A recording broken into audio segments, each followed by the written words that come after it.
Bismillahirrahmanirrahim. Wasilah hukum mengajarkan kita untuk patuh. Wassalamualaikum warahmatullahi wabarakatuh. Untuk mata kuliah pendidikan budaya anti korupsi, pada pertemuan kali ini materi yang akan saya sampaikan yaitu mengenai eh, peran mahasiswa dalam pemberantasan korupsi. Jadi, korupsi adalah penyalahgunaan kekuasaan atau jabatan untuk kepentingan pribadi maupun kelompok. Nah, biasanya korupsi ini berupa suap, ya, terus penggelapan uang negara atau bentuknya nepotisme. Nah, ini korupsi ini merugikan negara, ya, dengan memperlambat laju pembangunan dan menurunkan kepercayaan masyarakat terhadap pemerintah itu sendiri. Nah, kaitannya dengan peran mahasiswa dalam pemberantasan korupsi, ya. Jadi, mengapa mahasiswa ini mempunyai peran penting di dalam pemberantasan korupsi? Ya, karena apa? Karena mahasiswa itu merupakan agent of change atau agen perubahan, ya. Merupakan mahasiswa juga sebagai kontrol sosial, ya. Juga mahasiswa sebagai kader intelektual, ya. Nah, oleh karena itu mahasiswa ini eh, sebenarnya ya berada dalam posisi strategis. Karena apa? Karena mahasiswa ini memiliki eh, akses eh, akses terhadap ilmu dan informasi, ya. Kemudian juga mahasiswa ini memiliki kebebasan berpikir dan berekspresi, ya. Juga mahasiswa ini memiliki energi dan idealisme yang kuat, ya, seperti itu. Hmm. Jadi, tujuan pembelajaran umum dari materi peran mahasiswa dalam pemberantasan korupsi yaitu mahasiswa diharapkan mampu ya memahami materi ini, ya, materi peran mahasiswa dalam pemberantasan korupsi. Hmm. Jadi, peran mahasiswa dalam pemberantasan korupsi itu apa saja? Sekilas saya sampaikan, nanti akan eh, penjelasan ya pada slide-slide berikutnya, ya. Jadi seperti apa perannya, yaitu edukasi, penyuluhan, ya, eh, eh, kemudian mengawasi dan mendorong akuntabilitas, ya. Eh, Kemudian apalagi membangun budaya anti korupsi, ya. Jadi mahasiswa itu eh, harusnya kan menjadi teladan ya dalam kehidupan sehari-hari, ya, dengan menunjukkan sikap yang jujur, berintegritas, ya, dengan menjadi contoh yang baik, ya. Jadi mahasiswa ini dapat menginspirasi orang lain, ya. Terutama teman-teman sesama mahasiswa, ya, dan masyarakat di sekitarnya, ya. Jadi untuk tidak, ya, dalam tindakan korupsi. Kemudian juga mahasiswa ini eh, perannya juga dalam pemberantasan korupsi. eh, Mahasiswa ini mampu menggunakan teknologi untuk transparansi, ya. Misalnya mahasiswa yang memiliki keahlian di bidang teknologi dapat mengembangkan aplikasi untuk mengawasi pengelolaan dana publik, ya, kemudian membantu masyarakat melaporkan kasus korupsi, melaporkan kemana saja, ya, bisa ke ombudsman, bisa ke inspektorat jenderal, bisa ke kejaksaan, ke KPK, terus apa lagi, ya, seperti itu. Eh, Juga mahasiswa ini juga dapat memfasilitasi, ya, misalnya terhadap transparansi anggaran pemerintah, ya, melalui penggunaan teknologi untuk transparansi. Jadi teknologi ini ya dapat menjadi alat yang efektif dalam memerangi korupsi.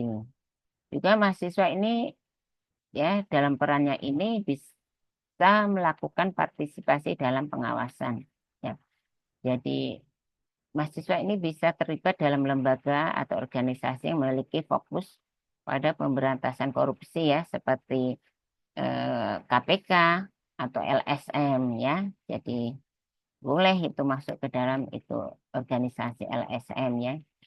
Kemudian juga mahasiswa ini memiliki peran dalam pemberantasan korupsi, juga mengembangkan pemikiran yang kritis ya. Jadi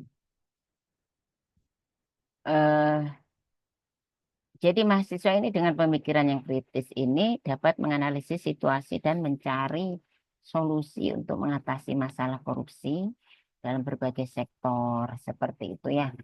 Kemudian itu salah satu tujuan-tujuannya ya, tujuan umum dari pembelajaran ini ya. Juga kaitannya dengan peran mahasiswa ini ya, itu di dalam pemberantasan korupsi mahasiswa bisa melakukan penelitian dan pengkajian ya, ya. Misalnya terhadap apa, misalnya mahasiswa ini melakukan penelitian tentang fenomena korupsi ya, terus faktor-faktor penyebab terjadinya korupsi atau misalnya upaya efektif di dalam pencegahan dan pemberantasan korupsi ya, seperti itu ya. Nah, nanti hasil penelitian ini ya dapat dijadikan bahan rekomendasi ya untuk para pengambil kebijakan yang untuk agar di masa mendatang yang lebih baik seperti itu. Ini jadi tujuan pembelajarannya dan dijelaskan di awal. Nah, peran mahasiswa dalam pemberantasan korupsi meliputi pendidikan anti korupsi, ya, kemudian pengawasan sosial, ya, kemudian advokasi dan aksi nyata, kemudian keteladanan dan kolaborasi dengan lembaga anti korupsi. Nah, ingat jadi mahasiswa sebagai agen perubahan tadi ya di awal. Nah, apa itu agen perubahannya? Ya, eh, yaitu agen perubahannya ya, karena ini mahasiswa ini kan memiliki peran strategis ya. Nah, memiliki peran strategis sehingga bisa menjadi agen perubahan, kontrol sosial ya, seperti itu. Juga apa ya, jadi kontrol moral ya. Nah, karena karakteristik mahasiswa ini intelektual yang apa merupakan kelompok intelektual yang kritis ya.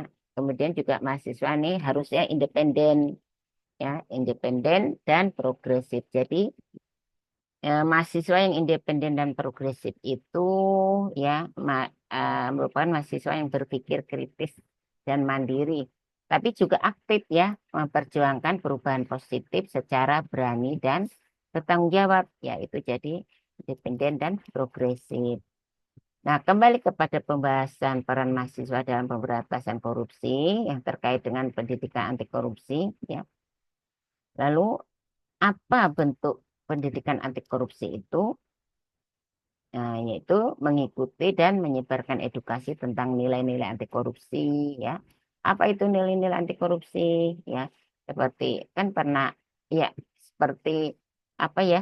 Jujur, tanggung jawab, peduli, seperti itu ya. Kemudian juga bisa mengadakan seminar, diskusi publik atau kampanye sosial ya. Jadi itu bentuk pendidikan anti korupsi. Juga bisa melakukan pengawasan sosial. Nah, apa sih bentuk pengawasan sosial yang dilakukan oleh mahasiswa atau yang dapat dilakukan oleh mahasiswa? Yaitu eh, mengawasi penggunaan anggaran, ya, mengawasi penggunaan anggaran eh, agar eh, agar anggaran kampus atau proyek pembangunan yang di kampus atau di luar kampus atau nah ini agar lebih efektif gitu ya dalam penganggarannya. Kemudian aktif di media sosial ya. Pengawasan sosial itu bisa aktif di media sosial. ya, aktivitas media sosial seperti misalnya IG atau apa Facebook atau membuat YouTube YouTube edukasi ya seperti itu. eh,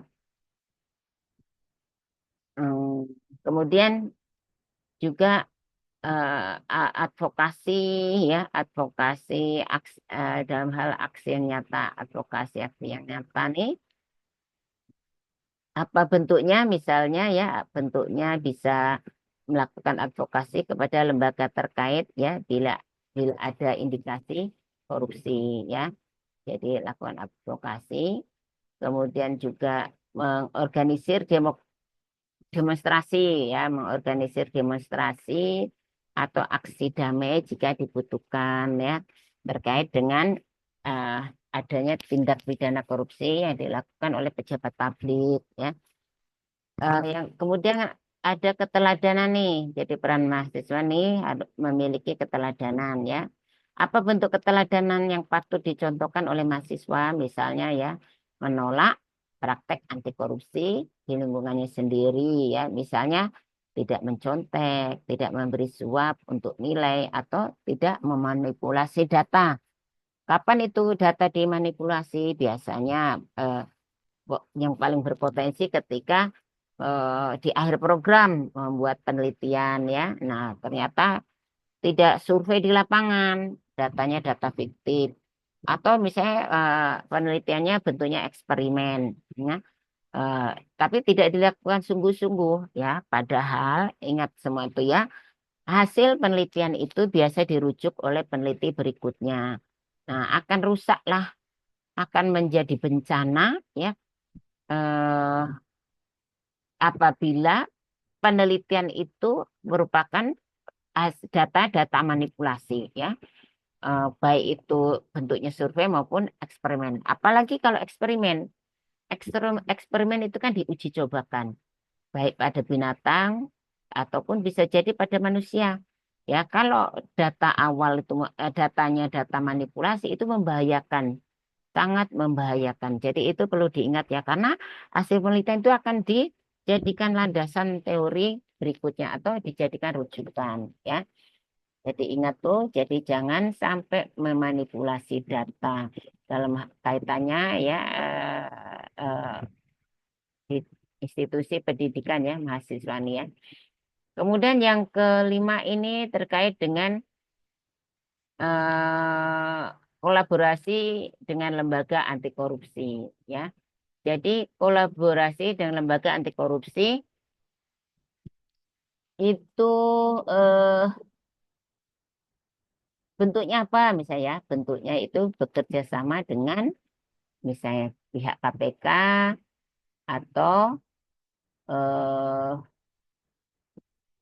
atau mana ini mau balikkan ya atau LSM atau lembaga pengawasan lainnya ya. Hmm. Jadi ya pemberantasan korupsi bukan hanya tugas pemerintah ya untuk diingat itu, tapi juga tanggung jawab kolektif masyarakat ya. Tanggung jawab kolektif masyarakat dalam hal ini ya mahasiswa juga bagian dari masyarakat. Nah, seperti itu. Jadi dengan pengetahuan pengetahuan yang dimiliki oleh mahasiswa, semangat kritis mahasiswa ya. eh, Kemudian apalagi ya integritas ya sikap atau ya sikap integritas mahasiswa bisa menjadi motor perubahan untuk menuju Indonesia yang lebih bersih dari korupsi.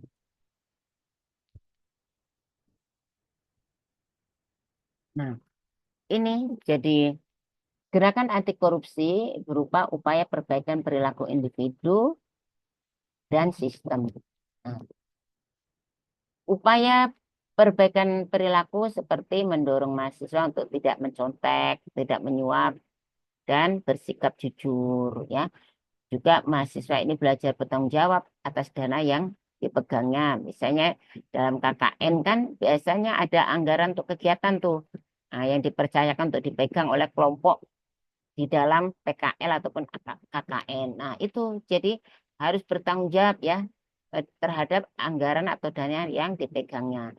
Jadi ini hati-hati nih. Biasanya bendahara ya, bendahara dari fakultas itu meminta bukti pertanggungjawabannya dalam bentuk kwitansi dan dilengkapi dengan apa namanya bon-bonnya gitu ya. Nah, itu biasa bendahara ngecek tuh. Jadi hati-hati ya. Bendahara ngecek, maka terapkan kejujuran dalam diri setiap eh, kita ya. Karena akan dicek itu. Benar nggak sini beli ini harganya sekian, jumlah sekian. Nah, gitu ya. Biasanya seperti itu.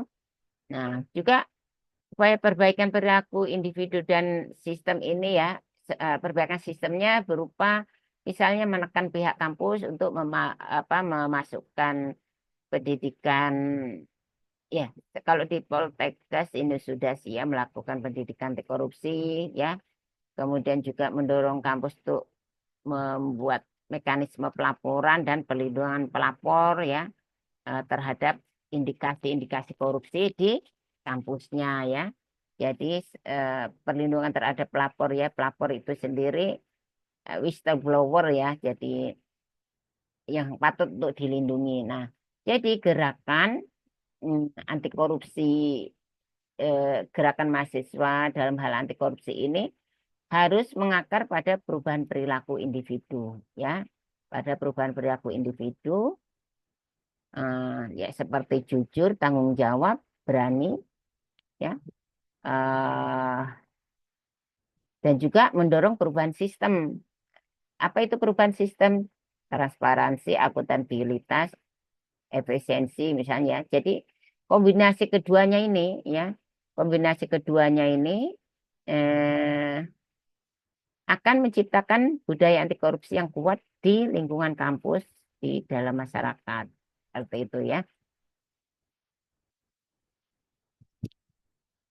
Nah, kemudian upaya perbaikan perilaku anti korupsi ini ya untuk menanam nilai-nilai penanaman nilai-nilai anti korupsi pada mahasiswa. Apa sih nilai-nilai anti korupsi? Ya, jadi ada lagu jujur, disiplin, tanggung jawab, mandiri, sederhana, kerja keras, berani dan peduli. Jangan lupa untuk adil, anti korupsi tanamkan sejak dini. Itu ya. Jadi itu sebenarnya tepuk pak ya, lagunya seperti itu. Itu merupakan nilai-nilai anti korupsi. Maka kalau ibu ngajarkan harus dihafal lagu itu sehingga setiap eh, akan melakukan eh, tindakan yang melanggar akan diingatkan oleh nilai-nilai anti korupsi yang sudah eh, kita hafal dan tanamkan di dalam diri setiap kita ya. Jadi seperti itu. Nah, upaya perbaikan perilaku anti korupsi dan penanganan nilai-nilai anti korupsi ya eh, harus ditanamkan sejak awal ya supaya apa? Supaya pendidikan atau nilai anti korupsi apa namanya? Supaya apa namanya? Tertanamnya tertanamlah nilai-nilai kejujuran, disiplin, tanggung jawab ya seperti yang Ibu nyanyikan tadi. Kemudian juga memberikan teladan dari lingkungan sekitar, kemudian juga ya kebiasaan kritis dan mandiri seperti itu ya. Nah, eh, ada tiga hal yang didapatkan oleh orang yang suka berkata jujur. Ya, ini menurut menurut Khalifah Ali bin Abi Thalib ya. Ada tiga hal yang didapatkan oleh orang yang suka berkata jujur. Pertama, kepercayaan, cinta, rasa hormat. Ya. Kepercayaan adalah apa? Keyakinan atau harapan seseorang terhadap orang lain bahwa ia akan bersikap atau bertindak dengan jujur, bertanggung jawab, dan tidak akan mengecewakan atau merugikan kepercayaan yang muncul dari pengalaman. Nah, dari pengalaman atau bukti nyata atau konsistensi dalam sikap dan perilaku. Nah, orang yang jujur ini orang yang berkata dan bertindak sesuai kenyataan, tidak menipu, tidak memanipulasi, tidak menyembunyikan kebenaran, tidak mengambil hak orang lain, ya. Nah, karena sikapnya ini biasanya mendapatkan, ya, karena sikapnya ini pasti akan mendapatkan kepercayaan, bukan biasanya, akan mendapatkan kepercayaan, cinta, dan rasa hormat, ya, seperti itu. Nah,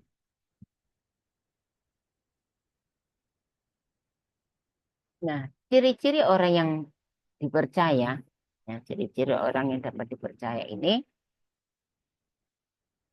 adalah satu, orang yang konsisten. Nah, orang yang konsisten. Orang yang konsisten itu seperti apa ya? Orang yang konsisten itu tidak berkata A lalu berbuat pula B, ya. Jadi berkata A lalu berbuatnya B. Nah, ini tidak konsisten. Juga ciri-ciri orang yang mendapatkan kepercayaan itu bisa diandalkan dari dalam situasi apapun. Nah, ini biasanya diberi amanah, ia akan menjalankan dengan penuh tanggung jawab. Nah, juga ciri-ciri orang yang mendapatkan kepercayaan ini bersikap adil dan terbuka, ya. Dan ini tidak memihak, ya. Apa bentuknya tidak memihak atau menyembunyikan sesuatu untuk kepentingan pribadi. Juga ciri-cirinya juga tidak apa namanya, tidak bersikap eh, tidak apa, ciri-ciri itu bersikap adil dan terbuka, ya. Hmm, itu seperti misalnya tidak memihak atau menyembunyikan sesuatu untuk kepentingan pribadi. Kemudian juga ciri-cirinya, ya, tidak berkata tidak takut berkata benar, ya. Tidak takut berkata benar, ya, walaupun misalnya dapat tekanan nih, ya, tetap memegang prinsip, ya, seperti itu. Kemudian apalagi, ya, tidak mencari keuntungan, ya. Jadi tidak mencari keuntungan dengan cara curang nih orang-orang yang dapat dipercaya nih. Memiliki ciri-ciri atau karakter, ya, yang tidak mencari keuntungan dengan cara curang, ya. Seperti misalnya tidak menyuap, ya, tidak mencuri, kemudian tidak memanipulasi, ya, seperti itu. Nah, dari orang yang memiliki ciri-ciri mendapatkan kepercayaan karena sikap jujurnya ini, ya, ini ada dampak positifnya nih. Dampak positifnya yaitu eh, terhadap kepercayaan, ya. Jadi orang jujur ini dampak positifnya terhadap kepercayaan itu eh, biasanya diberi amanah yang besar tuh orang yang seperti ini, ya. Karena jujur sehingga mendapatkan kepercayaan, diberikan amanah yang besar. Contoh misalnya seorang mahasiswa yang jujur ini bisa dipercaya sebagai bendahara, ya, karena dianggap bisa mengelola uang organisasi atau organisasi seperti organisasi mahasiswa jurusan HMJ gitu, ya, atau BM gitu, ya. Nah, itu eh, kemudian juga bisa menjadi teladan, ya, bagi lingkungan di sekitar. Hmm, eh, nah, ini eh, biasa orang yang jujur dan mendapat kepercayaan ini, dia orang lain yang akan meniru dia, ya, akan meniru atau merasa nyaman bekerja sama dengan orang yang bertipikal seperti ini, ya, jujur dan mendapatkan kepercayaan. Kemudian juga orang yang jujur ak- ini akan mendapatkan kepercayaan, ya, dipercaya dalam hal menjadi pemimpin, ya, dalam kepemimpinan, ya, misalnya, ya. Jadi orang jujur ini kan sering dipilih jadi pemimpin karena dinilai tidak akan menyalahgunakan jabatan, ya. Nah, seperti itu. Beda dengan dalam pilpres atau apa ya, itu karena politik sehingga kemenangannya atau menjadi pemimpin bisa jadi karena money politik, ya, seperti itu. Jadi seharusnya ya orang yang jujur ini eh, dipilih menjadi pemimpin karena kejujurannya, ya, dipercaya jadi pemimpin karena kejujurannya, ya. Nah, kemudian juga orang yang jujur ini biasa mendapatkan kepercayaan, ya, kepercayaan dalam bentuk memperkuat hubungan, ya, memperkuat hubungan. eh Ya, jadi baik dalam pertemanan ya, memperkuat hubungan dalam arti baik dalam pertemanan, organisasi maupun pekerjaan, ya. Jadi seorang mahasiswa, ya, orang mahasiswa yang selalu berkata jujur saat yang selalu jujur, ya. Jadi saat membuat laporan, laporan keuangan ini di dalam kegiatan organisasi misalnya atau KKN atau apa ya, dia tidak akan mengambil sepeser pun dan bisa menunjukkan bukti pengeluarannya, ya. Misalnya bukti-bukti pengeluarannya itu dalam bentuk kwitansi dapat dipertanggungjawabkan, ya. Kalaupun misalnya dicek oleh pihak kampus itu dapat dipertanggungjawabkan bahwa itu tidak ada manipulasi, ya. Nah ini jadi ini juga dapat memperkuat hubungan, ya, sehingga akhirnya dapat dipercaya menjadi pengurus dalam kegiatan di kampus, ya, mungkin dari pengurus ketua kelompok KKN atau jadi ketua BEM atau HMJ seperti itu, ya. Jadi ya kepercayaan ini eh, jadi kepercayaan ini lahir dari kejujuran, ya, lahir dari kejujuran yang dibuktikan secara konsisten, ya. Jadi orang yang jujur ibarat pohon yang kuat akarnya. Jadi lambat ditumbuh tapi kokoh dan dihormati. Seperti itu, ya. Jadi memilih melihat orang yang jujur itu, ya, dari bagaimana orang menaruh kepercayaan, ya, kepadanya. Kira-kira seperti itu.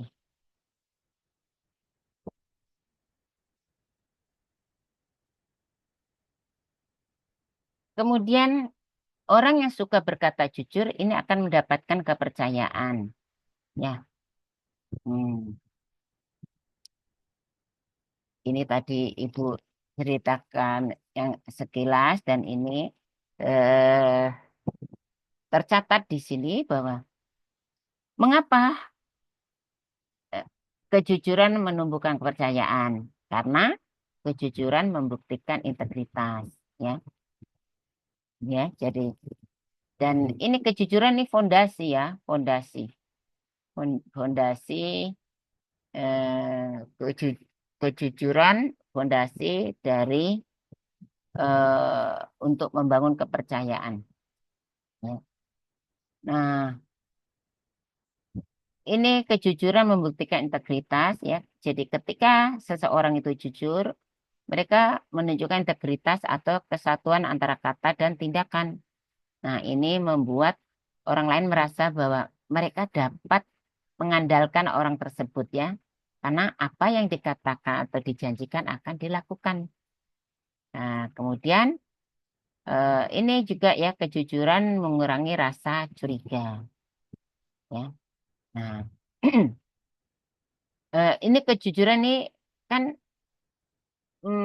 menciptakan transparansi, ya, di mana semua informasi terbuka, ya, dan tidak ada yang disembunyikan. Nah, nah ini ya akan mengurangi rasa curiga karena pihak yang terlihat ini merasa bahwa maksud saya pihak yang terlibat ini merasa bahwa tidak ada niat tersembunyi atau kepentingan pribadi yang merugikan. Nah, contohnya misalnya dalam organisasi ya, jika laporan keuangan selalu jelas dan transparan, maka anggota organisasi akan lebih percaya pada pengelolaan dan merasa nyaman berpartisipasi dengan eh, ya eh, apa namanya yang bagian memegang keuangan seperti itu ya. Kemudian yang ketiga ini yang ketiga ini hmm, merupakan kejujuran bentuk rasa aman. Apa sih kejujuran bentuk rasa aman? Yaitu ketika orang jujur dalam bertindak dan berbicara, nah orang lain ini merasa aman untuk berinteraksi dengan mereka ya. Jadi tidak ada rasa ketakutan akan penipuan atau manipulasi ya, sehingga membangun hubungan yang saling percaya. Indah toh? Nah, contohnya seperti misalnya ya em, dalam hubungan percintaan ya, pasangan yang selalu jujur satu sama lain akan merasa aman karena mereka tahu bahwa mereka dapat eh, apa namanya berbagi perasaan tanpa takut dibohongi. Kemudian yang keempat ini ya, eh, yang keempat kejujuran membuktikan konsistensi ya. Nah, ini seseorang misalnya yang jujur ini cenderung konsisten dalam sikap dan perkataan ya. Nah, kepercayaan ini terbentuk dari pengalaman yang berulang-ulang ya, di mana orang yang dipercaya itu selalu bisa dipercaya untuk bersikap jujur. Contohnya misalnya ya, seorang mahasiswa yang selalu jujur dalam melaporkan hasil kerja dan prestasinya akan selalu dipercaya oleh dosen dan teman-temannya ya. Jadi misalnya apakah itu tugas individu atau tugas kelompok ya. Jadi selalu berkontribusi dalam menyelesaikan tugas-tugasnya ya. Bukan orang yang memanfaatkan teman yang lain ya seperti itu. Kemudian yang kelima ini kejujuran menumbuhkan rasa respect ya. Jadi kejujuran ini menunjukkan bahwa seseorang menghargai orang lain dengan tidak menipu atau merugikan mereka ya. Nah, ini menumbuhkan rasa hormat dan respect ya. Percaya aja kalian ya. Jadi menumbuhkan karena kejujuran ini menumbuhkan rasa hormat dan rasa respect yang pada gilirannya ini memperkuat kepercayaan ya, memperkuat kepercayaan. Hmm. Contohnya ya, misalnya seorang pemimpin yang jujur dan terbuka ini ya dalam membuat keputusan akan lebih dihormati dan dipercaya oleh bawahannya. Seperti itu ya. Kemudian hmm, orang yang suka berkata jujur akan mendapatkan cinta, ya enggak sih? Ya kan? Hmm. Mengapa orang yang berkata jujur akan menumbuhkan cinta? Karena menciptakan rasa aman, ya. Orang jujur ini tidak menyembunyikan niat buruk, ya. Umumnya seperti itu, sehingga orang lain merasa tenang dan dihargai, ya, merasa aman, gitu ya. Kemudian juga menumbuhkan rasa hormat dan kagum, ya. Nah, menumbuhkan rasa hormat dan kagum. Ya, ini kejujuran ini seringkali butuh keberanian ya. Orang yang jujur ini akan menunjukkan integritas dan itu membuat orang lain menjadi hormat, menghargai dan kagum. Nah, coba kalian buktikan ya, seperti itu. Kemudian eh, yang ketiga adalah membangun hubungan yang sehat ya.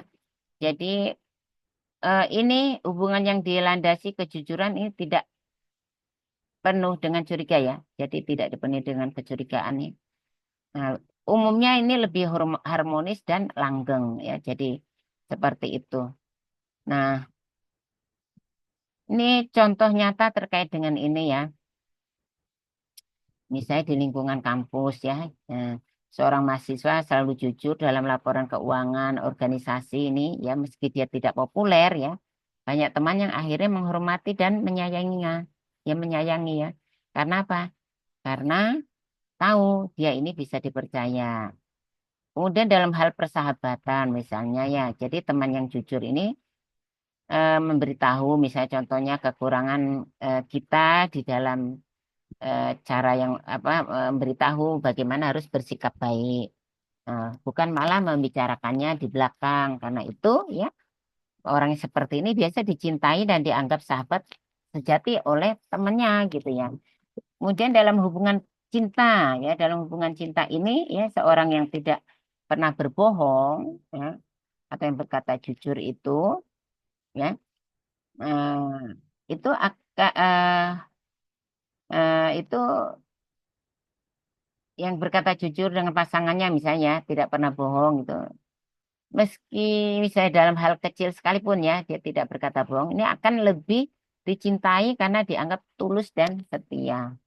Ya, itulah indahnya kejujuran.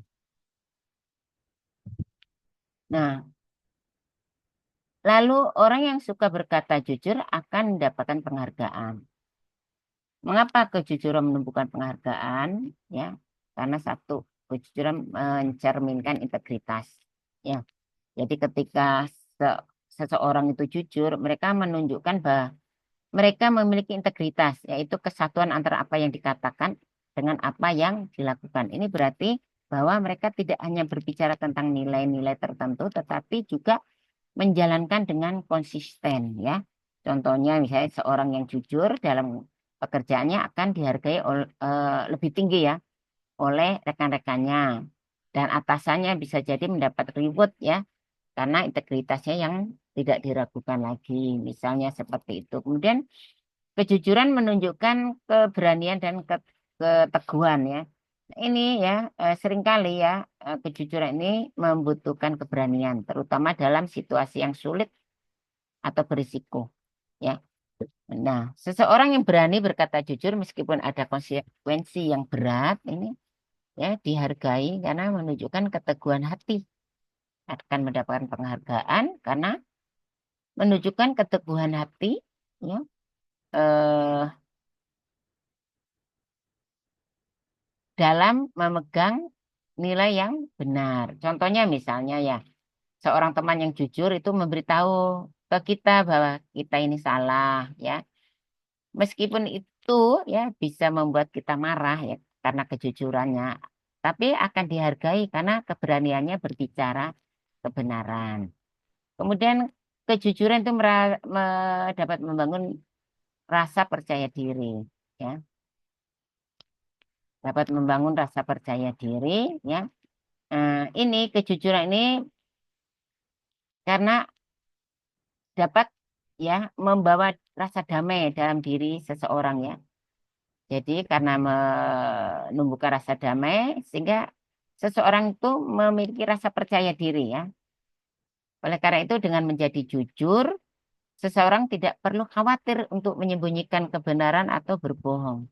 Nah, ini memungkinkan mereka untuk merasa lebih nyaman dengan dirinya sendiri dan lebih mudah dihargai oleh orang lain. Nah, contohnya ya, contohnya seorang individu atau si A itu yang tidak ya, jadi tidak perlu berpura-pura untuk menutupi sesuatu akan lebih dihargai oleh orang lain karena keaslian ya, keaslian dan keterbukaannya seperti itu. Kalau ibu begitu melihat orangnya. Jadi kemudian juga kejujuran menghasilkan hubungan yang sehat, ya enggak sih, ya kan? Nah ini ya hubungan yang dibangun di atas kejujuran ini memang umumnya jauh lebih kuat dan sehat daripada yang dibangun di atas kebohongan. Itu pasti ya. Ya, ketika orang merasa dihargai dan tidak dikhianati, mereka lebih cenderung memberikan penghargaan kepada orang yang jujur itu ya. Nah, contohnya misalnya dalam pertemanan atau percintaan, ya. Nah, kejujuran ini menghindari rasa curiga dan ketidakpercayaan, ya, yang menjadikan hubungan lebih langgeng dan penuh rasa hormat, ya. Jadi,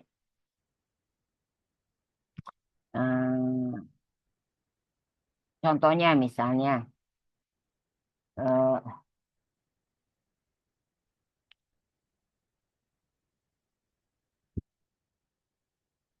Kemudian yang kelima, ya yang kelima ini,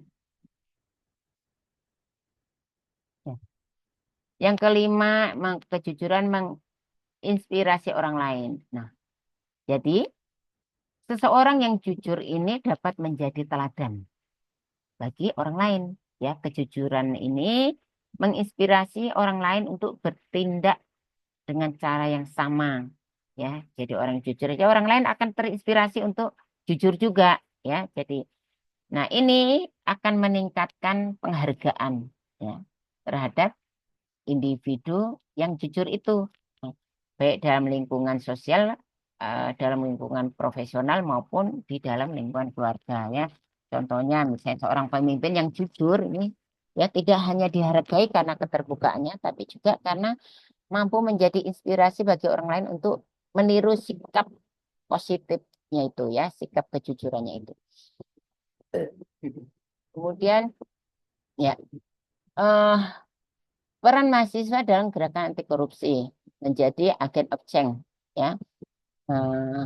Jadi agen of change yaitu menjadi inisiator, edukator, motivator, dan menjadi implementator. Jadi peran mahasiswa sebagai agen perubahan ini dalam gerakan anti korupsi ini ya sangat strategis karena mahasiswa itu memiliki potensi yang besar untuk mendorong perubahan ke arah positif ya di masyarakatnya. Dengan eh, empat hal ini. Pertama ini apa inisiator. Jadi mahasiswa ini harus menjadi penggerak pertama atau sebagai inisiator dalam gerakan anti korupsi ya. Jadi mahasiswa ini memulai berbagai kampanye ya dan aktivitas yang bertujuan untuk meningkatkan kesadaran masyarakat tentang pentingnya eh, pemberantasan korupsi ya. Kemudian sebagai edukator ya, eh, sebagai mahasiswa ini eh, harus memiliki peran dalam memberikan pemahaman tentang bahaya korupsi dan bagaimana cara mencegahnya. Nah, mahasiswa ini harus dapat mahasiswa ini ya bisa menjadi atau menyelenggarakan seminar misalnya ya, diskusi dan pelatihan ya untuk mengedukasi sesama mahasiswa lain atau kepada masyarakat atau bahkan di tingkat keluarga mengenai pentingnya transparansi, kejujuran, ya, dan akuntabilitas. Akuntabilitas itu yang dapat dipertanggungjawabkan, apapun yang dilakukan itu dapat dipertanggungjawabkan di dalam sektor kehidupan ya misalnya. Jadi edukator ini dapat membantu menciptakan budaya anti korupsi yang lebih kuat. Berikutnya motivator ya, jadi agen of change mahasiswa menjadi agen of change seperti menjadi motivator ya. Nah, ini mahasiswa ini sebagai motivator ini harus memiliki kemampuan untuk mendorong ya, mendorong orang lain agar lebih efektif dalam melawan korupsi. Nah, ini mahasiswa ini bisa memberi atau menjadi inspirasi dan semangat ya, atau memberi semangat kepada orang lain untuk berani mengungkapkan kebenaran, misalnya menegakkan keadilan dan menjaga prinsip moral dalam kehidupan sehari-hari. Nah, motivasi mahasiswa ini dapat membangkitkan kesadaran masyarakat untuk tidak hanya menentang korupsi, tetapi juga bertindak proaktif dalam hal pemberantasan korupsi. Ya, seperti itu. Yang terakhir, implementasi. Ya, jadi agen perubahan ini dalam bentuk implementasinya apa? Implementator. Jadi sebagai implementator ya mahasiswa ini ya dapat mengubah ide-ide anti korupsi menjadi tindakan nyata ya. Jadi diimplementasikan dalam bentuk tindakan nyata di masyarakat.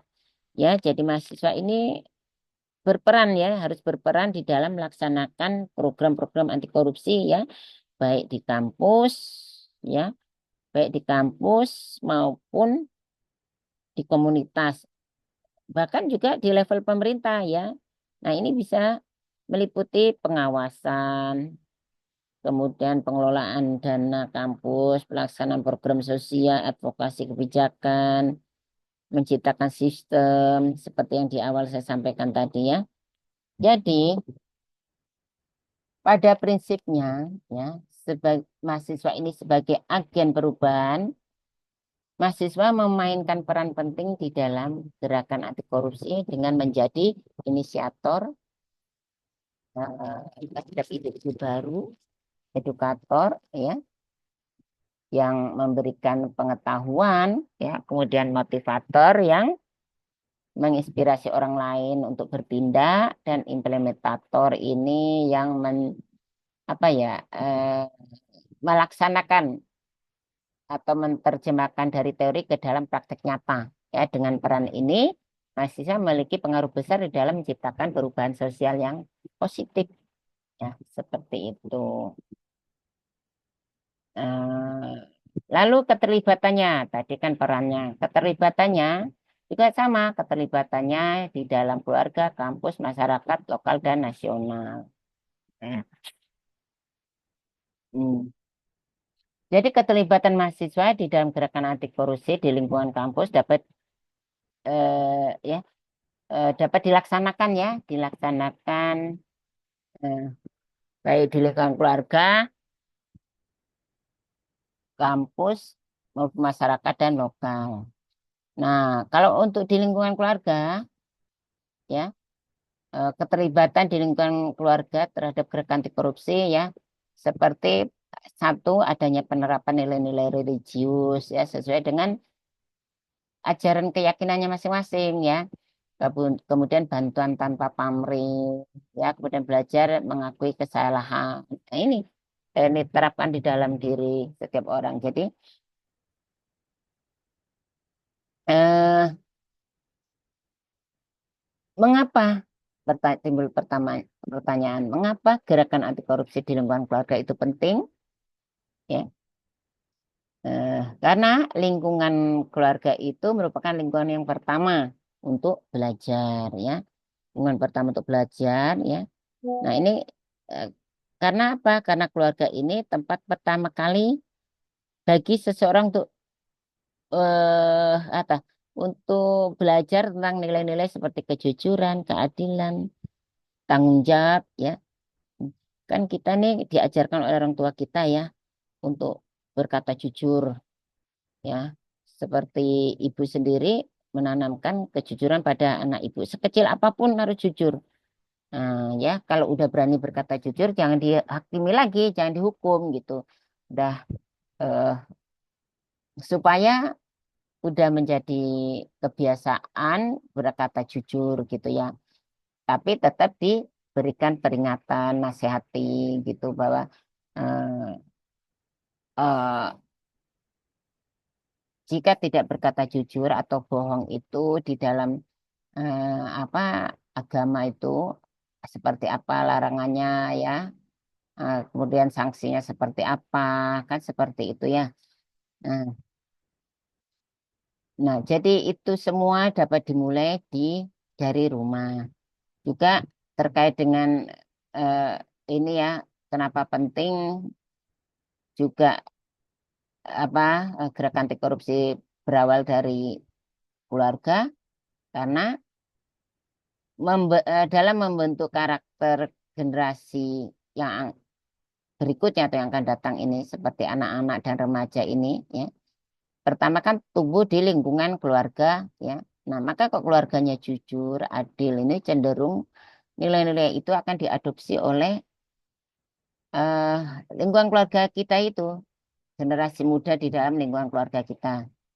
Ya, sehingga ketika mereka dewasa ini berada di luar rumah sudah tertanam nilai-nilai anti korupsi itu ya.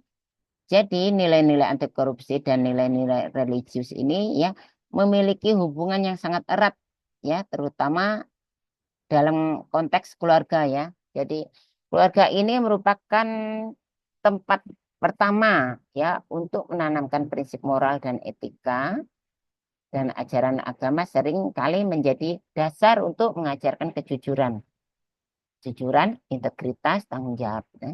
Oleh karena itu, penerapan nilai-nilai religius ya ini yang benar ini ya di dalam keluarga ini ya seringkali di dalam keluarga ini sangat mendukung ya terhadap gerakan gerakan anti korupsi ya.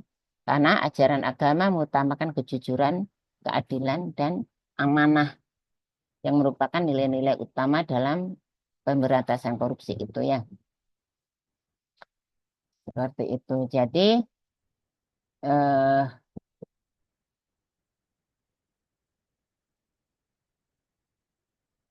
nah ini nilai-nilai kejujuran, nilai-nilai religius di dalam keluarga seperti hmm, ya, nilai sidik atau kejujuran ya. Oh, tadi ini ya, belum Ibu tampilkan seperti ini ya. Jadi terkait dengan nilai-nilai religius ya, bahwa Rasulullah bersabda, kejujuran membawa kepada kebaikan dan kebaikan membawa kepada surga. Ya, ini merupakan hadis Bukhari ya. Nah, ini kata Rasulullah nih, apa yang dikatakan Rasulullah itu pasti benar ya, akan membawa kepada surga. Maka kapan lagi kalau tidak sekarang kita bersikap jujur karena kita tidak tahu maut itu kapan menjemput ya, karena maut menjemput itu tidak pakai izin ya. Nah, penerapan nilai-nilai religius di dalam keluarga seperti nilai kejujuran, kepercayaan, nilai keadilan, larangan terhadap rasuah ya. Nah, ini nilai kejujuran ini eh atau dikatakan sidik di dalam agama nih ya. Jadi ini kalau di dalam agama ini nilai yang sangat atau yang dihargai di dalam hampir semua agama ya. Nilai kejujuran nih. Ya, baik juga di dalam keluarga ya kejujuran itu mengajarkan anggota keluarga yaitu untuk berbicara dan bertindak sesuai dengan kebenaran. Nah, ya jadi seperti itu. Eh, kemudian juga amanah ya. Baik akan diuraikan berikutnya ya. Jadi seperti keterlibatan di dalam gerakan anti korupsi ya di dalam keluarga salah satunya tadi ya nilai sidik atau kejujuran nih itu eh, tertanam di dalam ajaran atau keyakinan masing-masing ya seperti halnya di dalam Islam ini bahwa di dalam Al-Quran surat Al-Ahzab 70 sampai 71 dikatakan bahwa wahai orang-orang beriman bertakwalah kepada Allah dan katakanlah perkataan yang benar atau jujur. Niscaya Allah memperbaiki amalan-amalanmu dan mengampuni dosa-dosamu. Ya, nah indah kan? Jadi amalan-amalannya diperbaiki dan mengampuni dosa-dosanya. Jadi dengan berkata jujur ya akan terjaga ya terjaga ya karena Allah Tuhan yang Maha Esa pencipta langit dan bumi itu akan memperbaiki amalan-amalan kita. Kemudian dikatakan juga bahwa di dalam eh, di Al-Quran surat Al-Isra ayat 81 bahwa yang benar sudah datang dan yang batil sudah lenyap. Ya. Nah, sesungguhnya yang batil itu adalah sesuatu yang pasti lenyap. Nah, kan? Jadi Yang batil itu akan lenyap. Makanya harus hati-hati akan lenyap. Jadi sepandai-pandai orang menyembunyikan kebatilan itu akan diketahui dan akan dilenyapkan. Dengan cara apa? Ya, ditunjukkan sama Tuhan, sama Allah Subhanahu wa taala bahwa orang telah melakukan kebatilan. Jika ada aja cara terbongkarlah kebatilan itu dan akhirnya akan diproses secara hukum dan dipenjara. Itu yang saya maknai ya, yang dikatakan lenyap seperti itu. Itu di dalam Islam. Kemudian di dalam agama Kristen ya, ini saya mengutip data, bukan pandai-pandai saya sendiri, bahwa ini kata Yesus nih di Matius 5:37. Nah, perkataan Yesus dalam Islam, Yesus itu disebut Nabi Isa. Ini ya, jadi di dalam perjanjian lama kok tak salah ya. Tetapi, jadi kalau kalian mau ngeliat itu benar enggak sih perkataan Yesus, maka dibuka di dalam ini Bible, eh, cari ini Matius 5:37 ini, nomor 37. Kalau tulisannya merah berarti itu perkataan Yesus ya. Nah, biasanya kok perkataan-perkataan Yesus itu ada di PL ya, perjanjian lama. Nah, jadi perkataan Yesus di dalam Bible ya, katakan bahwa tetapi hendaklah perkataanmu iya jika iya dan tidak jika tidak. Apa yang lebih dari itu berasal dari yang jahat. Ya. Jadi ini memerintahkan untuk berkata jujur, ya. Ya. Jadi untuk berkata jujur. Kemudian berikutnya adalah terkait dengan kepercayaan. Di dalam ajaran keagamaan kita, ya, masing-masing telah ditulis ya. Nah, saya hanya mengutip yang Islam sama yang Kristen ya atau Nasrani.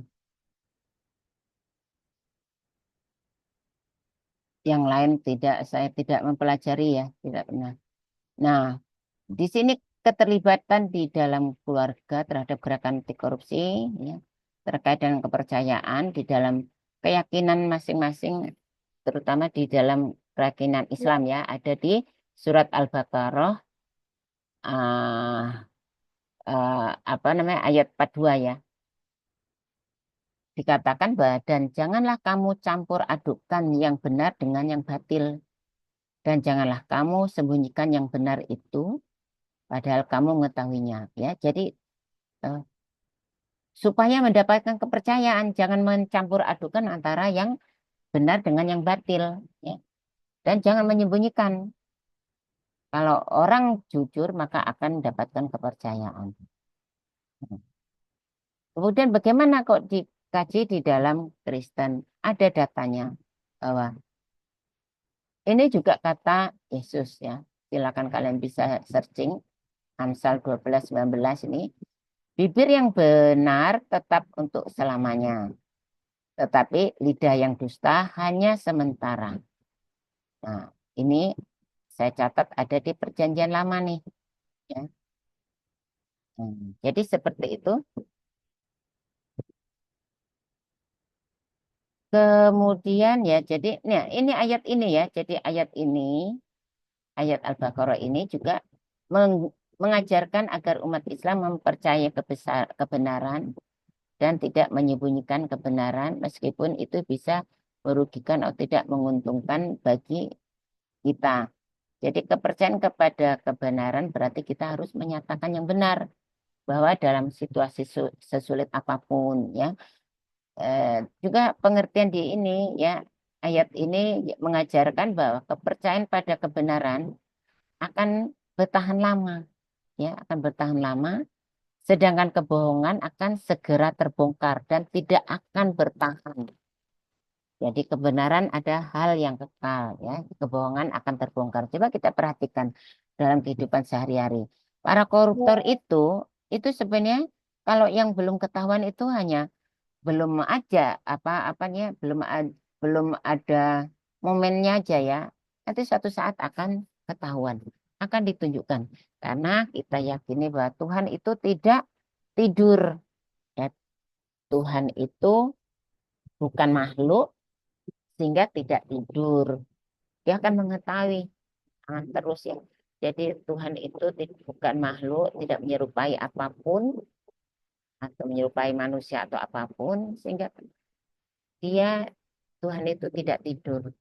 Nah, karena tidak tidur, dia akan menyaksikan apa sih perbuatan manusia ini. Meskipun dengan cara sembunyi-sembunyi, ya tetap akan ketahuan. Nah, kemudian terkait dengan keterlibatan di dalam keluarga dalam gerakan anti korupsi terkait dengan keadilan. Ya. Jadi di dalam Al-Quran ya dikatakan bahwa ini Al-Maidah 5.8 ya dan janganlah kebencianmu terhadap suatu kaum mendorongmu untuk berlaku tidak adil. Ya, berlaku adillah karena adil itu lebih dekat kepada takwa. Dan bertakwalah kepada Allah, sesungguhnya Allah Maha mengetahui apa yang kamu kerjakan. Nah, jadi jangan ada yang disembunyikan, berbuat adillah. Ini di dalam Al-Quran dikatakan bagi yang orang Islam ya. Jadi eh, di dalam Al-Quran ini keadilan adalah prinsip dasar dalam kehidupan. Ya, baik dalam berinteraksi dengan sesama, memutuskan suatu hukum, maupun dalam menyelesaikan perselisihan atau perkara. Jadi keadilan Tuhan Allah Subhanahu wa taala itu adalah bentuk kasihnya ya, bentuk kasih sayangnya yang sempurna ya. Dan umat Islam diajarkan untuk menegakkan keadilan dalam segala hal meskipun menghadapi berbagai kesulitan atau perbedaan. Nah, ini dalam agama Kristen, Nasrani ya. Jadi ada data Matius 5.16 juga dikatakan harus berbuat adil ya, melakukan keadilan. Ya, dikatakan bahwa berbahagialah orang yang lapar dan haus akan kebenaran karena mereka akan dipuaskan. Nah, ini mengandung makna bahwa kehidupan yang haus akan kebenaran ya, haus akan kebenaran ya, itu bahwa diajarkan ya, Yesus mengajarkan bahwa orang yang mencari kebenaran dan keadilan akan dipenuhi oleh eh, kuasa Tuhan. Seperti itu ya. Jadi di sini berkaitan dengan pencarian atau keinginan untuk hidup dalam kebenaran yang berintegritas ya. Seperti kurang lebih seperti itu. Kemudian, nah, nah ini larangan terhadap rasuah atau penipuan ya. Nah, ini berawal dari lingkungan keluarga ya keterlibatannya di dalam gerakan anti korupsi. Nah, ini juga ada ayat Al-Quran yang mengatakan bahwa janganlah kalian memakan harta di antara kalian dengan jalan yang batil, dengan cara mencari pembenarannya kepada hakim-hakim. Ya, jadi dengan cara yang batil mencari pembenarannya kepada para hakim-hakim, yaitu agar agar kalian dapat memakan harta orang lain dengan cara dosa, sedangkan kalian mengetahuinya. Nah, ini tidak boleh nih ya. Nah, jadi segala sesuatu yang tidak boleh, pasti Tuhan sudah menyiapkan apa sih hadiahnya. Atas kejahatannya, hadiahnya adalah sanksi. Atas kebaikannya, hadiahnya adalah pahala. Pahala itu sebagai bekal menuju surga. Seperti itu ya. Juga Rasulullah Shallallahu Alaihi Wasallam bersabda, tidak akan masuk surga tubuh yang diberi makan dengan yang haram. Nah, loh ya. Jadi jangan pernah makan makanan yang haram karena tidak akan masuk surga. Jadi bertobatlah, istighfar, insaf kalau yang melakukan itu karena sesungguhnya Allah Subhanahu wa taala Maha memberikan taubat asalkan tidak mengulanginya lagi ya seperti itu. Kemudian di dalam hadis juga dikatakan bahwa setiap tubuh yang tumbuh dari makanan yang haram maka api neraka lebih utama baginya. Ya, jadi mengerikan sekali ya. Nah, peringatan dari Tuhan dan itu pasti ya.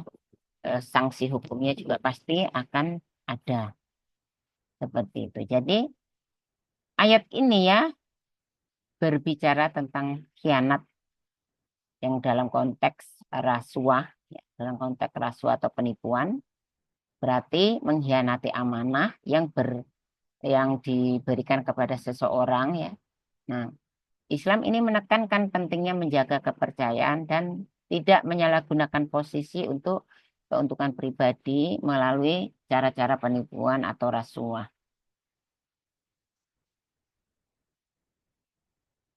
Nah, kemudian di dalam terkait dengan larangan terhadap rasuah atau penipuan, ya, juga di dalam keyakinan Nasrani ada data di Matius 5:17 dikatakan juga, janganlah kamu menyangka bahwa aku datang untuk meniadakan hukum Taurat atau kitab para nabi. Aku datang bukan untuk meniadakan, melainkan untuk menggenapinya. Jadi ingat, ada di Perjanjian Lama itu eh, juga ada di kan kelanjutan dari hukum-hukum Taurat ya. Jadi Perjanjian Lama itu apa yang dikatakan oleh Nabi Isa atau Yesus, karena Yesus itu kan hadir di dunia ini untuk me, apa ya, untuk menggenapi hukum Taurat ya, seperti bagaimana Matius ini. Jadi jangan kamu menyangka bahwa aku datang untuk meniadakan hukum Taurat. Jadi hukum Taurat, di dalam hukum Taurat itu ada 10 ya hukum Taurat dan 3 di antaranya terkait eh, larangan mencuri, larangan apa ya, larangan berbuat dusta ya seperti itu. Nah, itu jadi itu hukum Taurat itu dan Yesus diutus oleh Tuhan atau Allah Subhanahu wa taala itu untuk me, apa untuk menggenapi ya, menggenapi hukum Taurat. Jadi bukan meniadakan ya, bukan meniadakan hukum Taurat ya. Nah, lengkapnya yaitu jangan kamu menyangka bahwa aku datang untuk meniadakan hukum Taurat atau kitab para nabi atau datang bukan untuk meniadakannya melainkan untuk menggenapinya ya. Jadi tidak menghapus hukum Taurat. Salah satunya yaitu larangan tidak boleh mencuri. Nah, Matius 15:18 juga dikatakan seperti ini. Karena aku berkata kepadamu, kata Yesus, sesungguhnya selama belum lenyap langit dan bumi ini, satu iota atau satu titik pun tidak akan ditiadakan dari hukum Taurat sebelum semuanya terjadi. Ya, Ibu ini cuma membacakan data ya. Jadi cuma membacakan data bahwa tidak akan menghapus hukum Taurat meskipun satu titik atau satu iota. Karena di dalam hukum Taurat itu, kenapa Ibu kutip? Karena ada larangan tidak boleh mencuri. Nah, kemudian diperkuat lagi di dalam Matius 5:20 ya. Maka aku berkata kepadamu, kata Yesus atau Nabi Isa, dalam Islam dikatakan Nabi Isa ya. Jika hidup keagamaanmu tidak lebih benar daripada hidup keagamaan ahli-ahli Taurat ya dan orang-orang Farisi, sesungguhnya kamu tidak akan masuk ke dalam kerajaan surga. Tuh kan, sama dengan orang Islam juga tidak bisa masuk surga kalau anu ber, ber- apa berbuat kejahatan ya.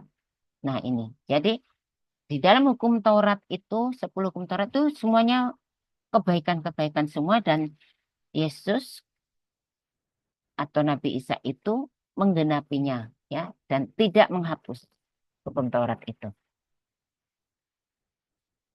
Nah, ini 10 hukum Taurat. Nah, kenapa saya mengutip ini? Ya, karena di sini ada di hukum 8, 9, 10 ini ada kaitannya dengan nilai-nilai anti korupsi ya. Seperti jangan mencuri, jangan bersaksi dusta, jangan mengingini milik orang lain. Nah, di awal tadi di dalam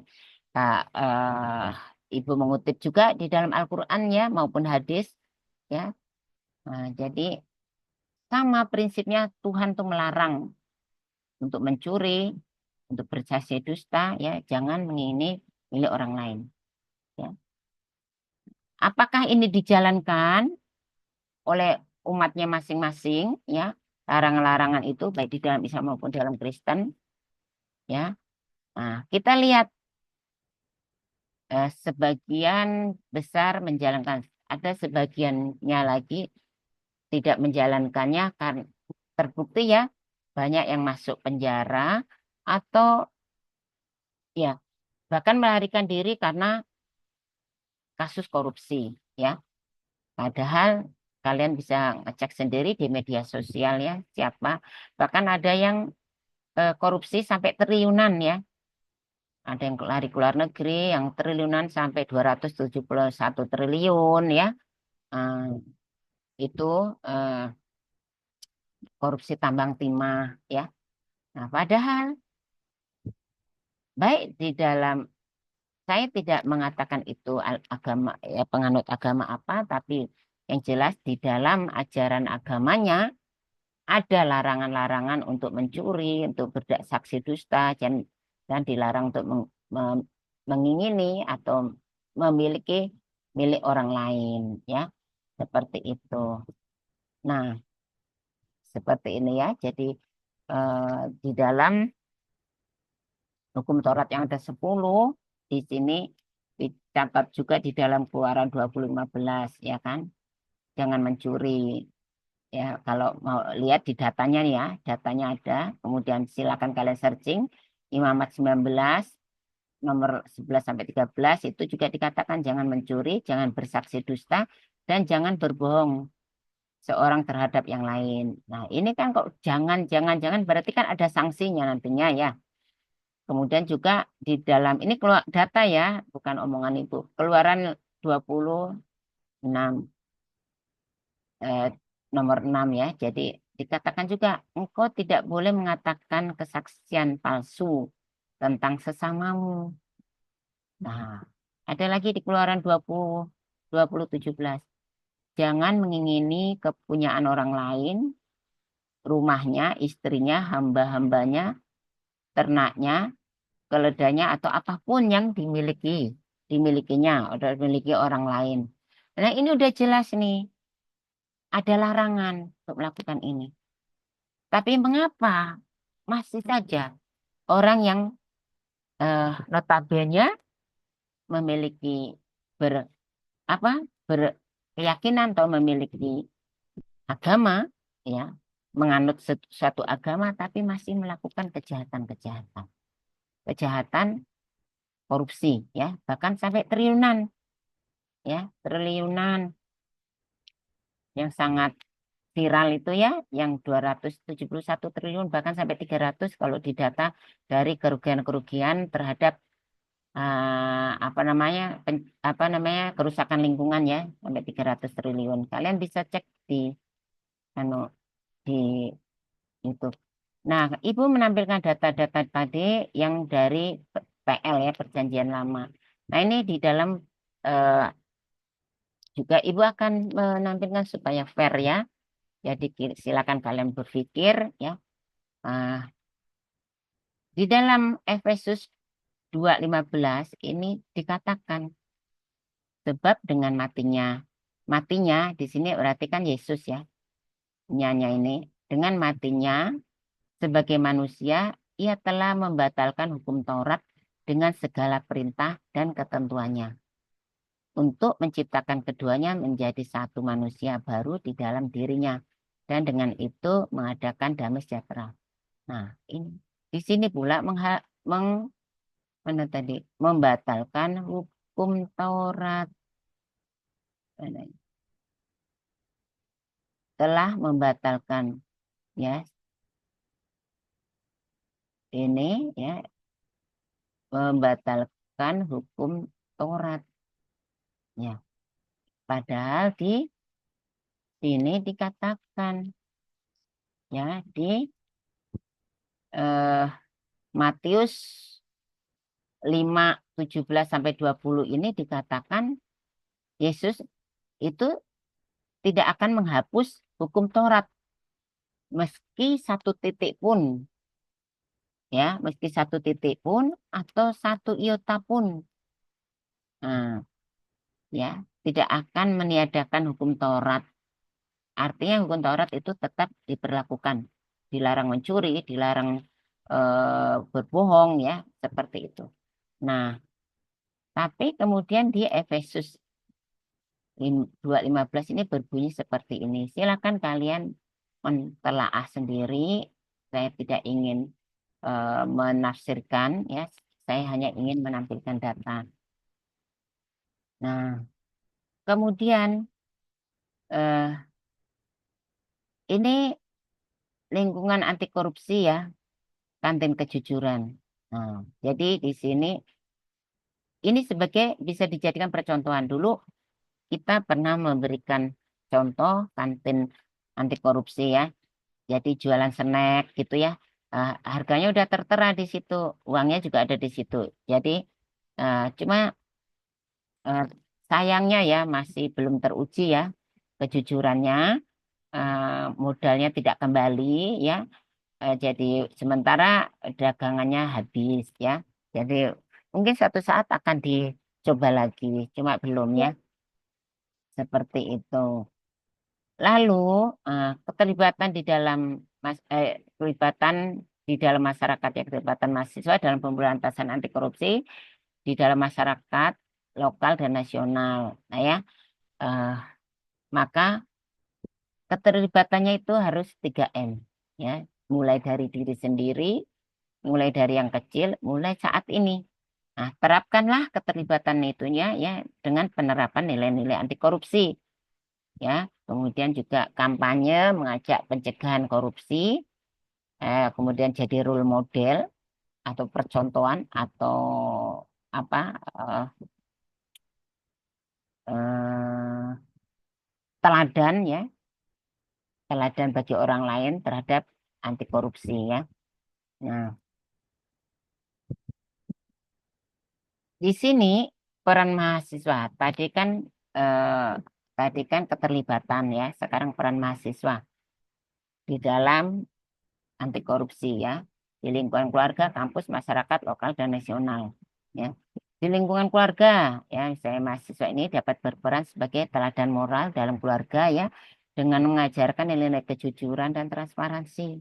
Nah, kemudian di lingkungan kampus, ya, mahasiswa ini dapat terlibat di dalam gerakan anti korupsi, ya, dengan mengedukasi teman-temannya. Di awal juga udah Ibu jelaskan. Jadi sebenarnya peran dan keterlibatan tuh kurang lebih sama, ya.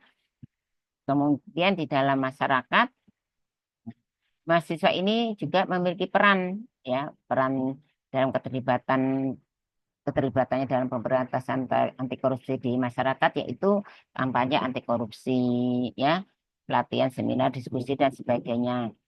Kalau dalam skala lokal dan nasional terhadap peran mahasiswa terhadap gerakan anti korupsi itu, misalnya eh, mendorong perubahan di tingkat lokal dan nasional dengan terlibat dalam aktivitas kampanye politik, ya, seperti kampanye kampanye kebijakan, advokasi hukum, nah, seperti itu, ya. Eh, apa bisa bergabung, ya, di dalam organisasi non pemerintah atau LSM, atau gerakan sosial yang fokus pada pemberantasan korupsi, ya. dan mendukung demonstrasi yang mendukung pemerintah untuk lebih serius ya dalam pemberantasan korupsi. Jadi kesimpulannya itu ya secara keseluruhan peran mahasiswa dalam pemberantasan korupsi atau anti korupsi itu mencakup pendidikan nilai pendidikan nilai atau aktivitas atau pengawasan ya baik di keluarga, kampus, masyarakat maupun dalam kebijakan lokal nasional. Nah, mahasiswa ini bisa menjadi agen perubahan yang sangat berpengaruh dalam menciptakan lingkungan yang bebas dari korupsi. Maka siapa saja yang mengajak kepada kebaikan, maka dia akan mendapatkan pahala seperti pahala orang yang mengajarkannya. Itu menurut HR Muslim.